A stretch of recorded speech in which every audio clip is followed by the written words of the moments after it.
Kemudian berikutnya ada yang akan merusak persaudaraan kita adalah wala yaqtab ba'dukum ba'dha. Janganlah sebagian membicarakan aib sebagian. Nah, ini yang namanya bergunjing. Jadi bergunjing itu akan merusak hubungan persaudaraan di antara kita. Ayuhibbu ahadukum ayyakula lahma akhi maitan fakarihtumuh. Sudikah kamu makan bangkai saudaramu yang sudah mati? Jadi orang yang bergunjing itu sama halnya dengan memakan bangkai saudara yang sudah mati. Nah, Bapak Ibu, ini beberapa langkah-langkah yang harus kita lakukan agar terjalin hubungan yang harmonis di antara kita. Ya. Jadi intinya kita saling menghargai, saling bertoleransi di antara kita. Kalau terjadi perbedaan-perbedaan di antara kita, perbedaan pendapat, kata Rasulullah, ikhtilafi ummati rahmah. Perbedaan di pendapat di antara umatku itu adalah rahmat. Tapi jangan kita jadikan perbedaan-perbedaan pendapat itu sebagai alat untuk merusak hubungan persaudaraan kita. Jadi Bapak Ibu kaum muslimin jamaah maghrib rahimakumullah. Jadi ini yang pertama.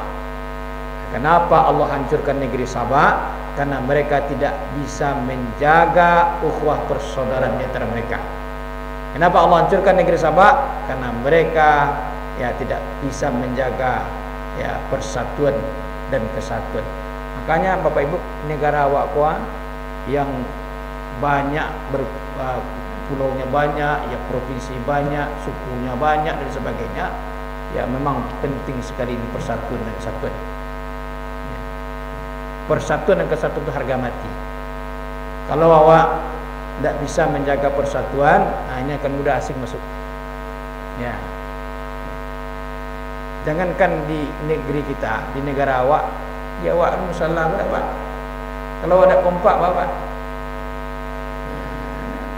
Kalau ada bersatu, tidak akan jalan program.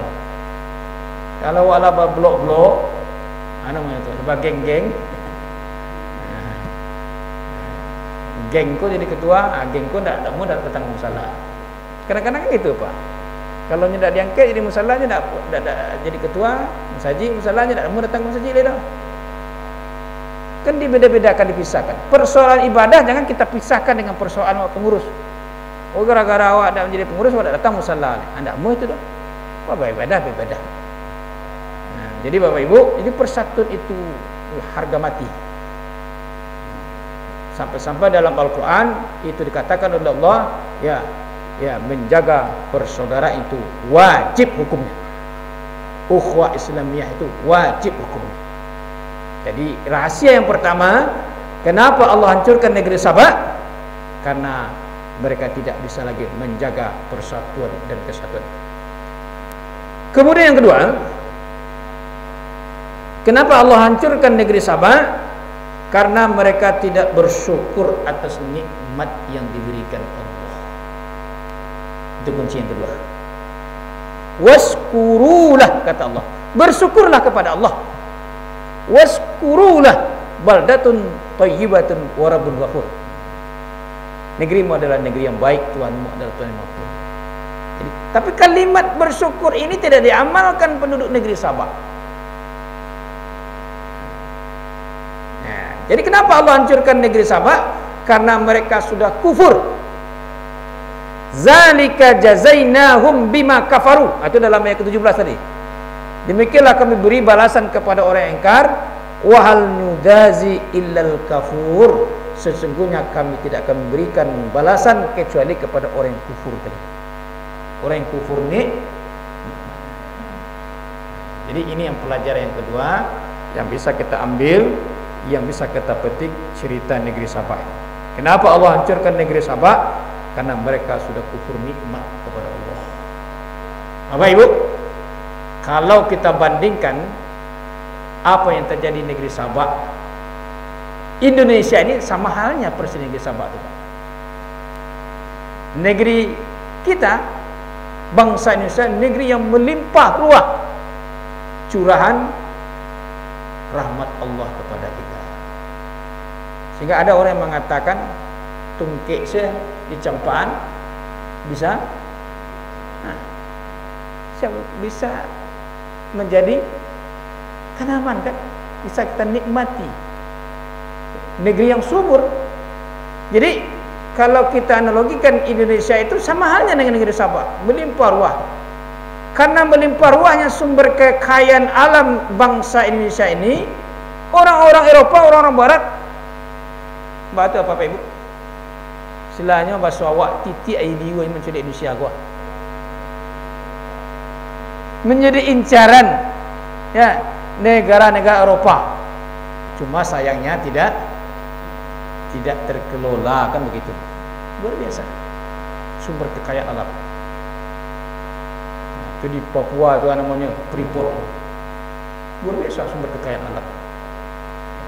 Pokoknya orang Barat ingin menguasai Indonesia itu. Luar biasa karena sumber kekayaan.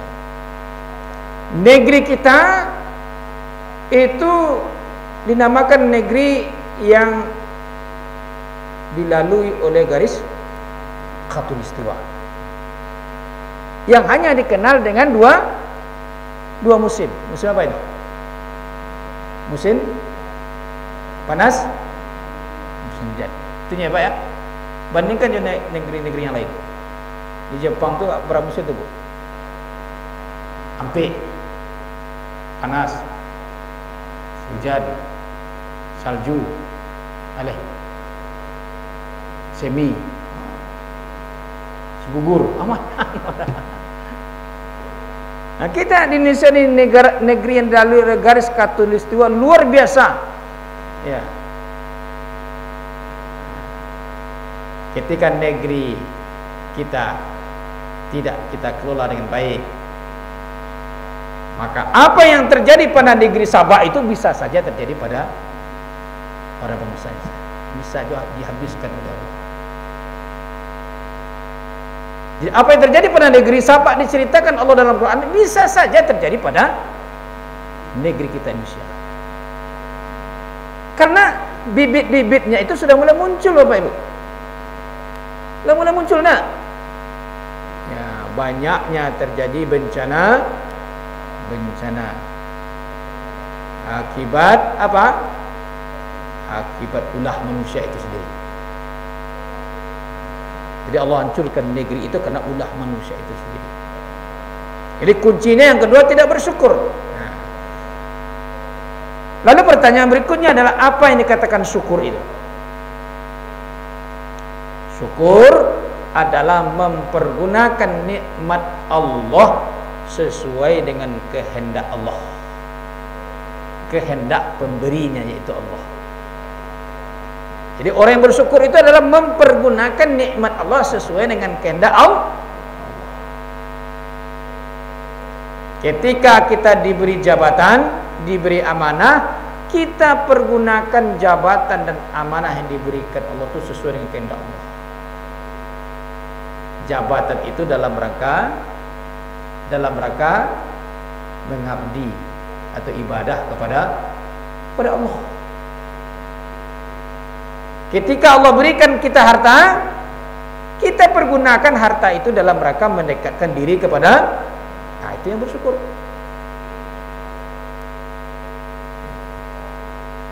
Diberi harta, nikmat, kekayaan oleh Allah dalam rangka mendekatkan diri kepada Allah. Cara mendekatkan diri kepada Allah, kalaulah sampai nisab,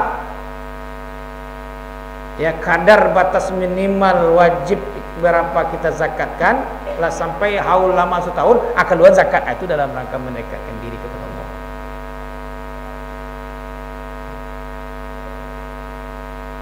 Di samping zakat apa? Infak, sedekah, itu dalam rangka mendekatkan diri kepada Allah. Nah, kita pergunakan nikmat harta itu kepada Allah.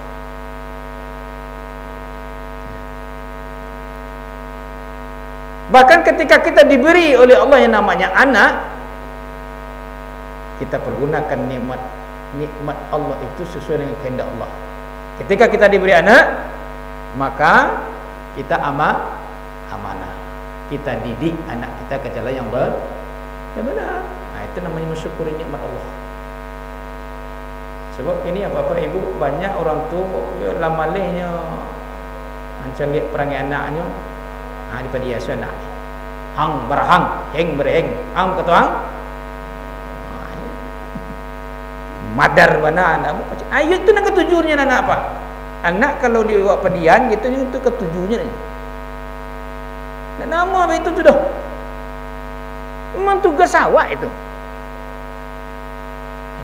Oh ini awak, iya ini itu tugas awak. Terus ingatkan. Agen nasihat terus.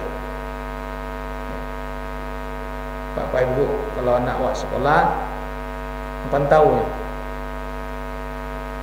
Jangan kita pantau ketika hanya terima rapor saja. Minimal sekali seminggu diteleponlah wali kelasnya.